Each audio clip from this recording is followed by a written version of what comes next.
সেবাই পুলিশের ধর্ম স্লোগানে যাদের দায়িত্ব আইন শৃঙ্খলা রক্ষা করা অভিযোগ উঠেছে তারাই সরকারি সম্পদ আত্মসাৎ করছেন। গাজীপুর জেলা পুলিশের একটি প্রিজন ভ্যান থেকে সরকারি তেল বিক্রির অভিযোগ উঠেছে এক পুলিশ সদস্যের বিরুদ্ধে।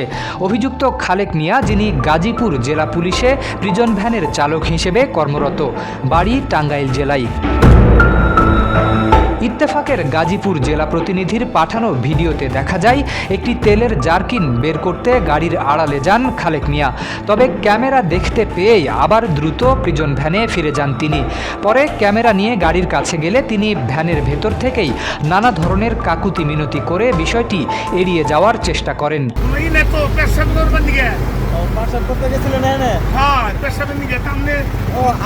আপনার হাতে তো দেখলাম তেলের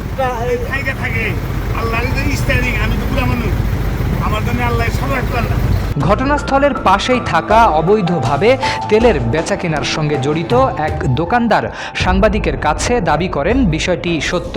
তার ভাষ্য, সাংবাদিক উপস্থিত থাকায় সেদিন আর তেল সরবরাহ করা সম্ভব হয়নি। আপনি এখানে তেলের ব্যবসা করেন? আচ্ছা, মালিক আছে, আমি কর্মচারী। আচ্ছা, কি বলছে আইসা পুলিশের গাড়িটা? বলে তেল কত করে? হ্যাঁ, বলে না আপনার পুলিশের লোক কেমনে তেল দিলেন? হ্যাঁ, কয় কত করে পোয়া? বলে 15 টাকা। 115? হ্যাঁ। এটা কি ডিজেল না অকটেন? পরে যে জারকিন নিয়ে আসবে তাহলে দিব।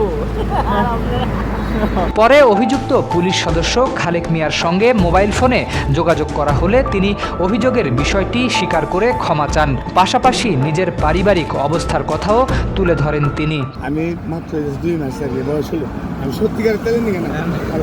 আপনি এখানে, আমি ইত্তেফাকে আছি, আপনি কি এখানে তেল বিক্রি করেন? আমি যদি বিক্রি করি, আমি তো করে থাকি, আমি তো ধ্বংস হয়ে দেখি আমার চাকরি শেষ। আর কি এই 2 মাস টাকাটা ভালো। আচ্ছা, যাবেন কোথায়?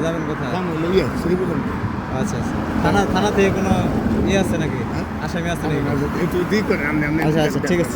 বিষয়টি নিয়ে গাজীপুর জেলা পুলিশ সুপার মোহাম্মদ শরীফ উদ্দিনের সঙ্গে ফোন কলে কথা হলে তিনি জানান, তদন্ত সাপেক্ষে খালেক মিয়ার বিরুদ্ধে প্রশাসনিক ব্যবস্থা গ্রহণ করা হবে।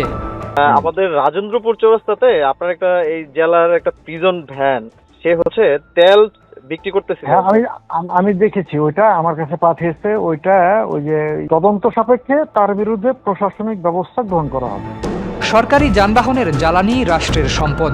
সেই জ্বালানি যদি দায়িত্বপ্রাপ্ত ব্যক্তিদের হাতেই চুরি হয়ে অবৈধভাবে বিক্রি হয়, তাহলে তা শুধু শৃঙ্খলার প্রশ্নই নয়, সরকারি সম্পদের সুরক্ষা নিয়েও বড় ধরনের উদ্বেগ তৈরি করে। আইন প্রয়োগকারী বাহিনীর সদস্যদের বিরুদ্ধে এমন অভিযোগ প্রশাসনের জবাবদিহিতা ও তদারকি নিয়েও নতুন করে প্রশ্ন তুলেছে। শরীফ উদ্দিন, ইত্তেফাক নিউজ।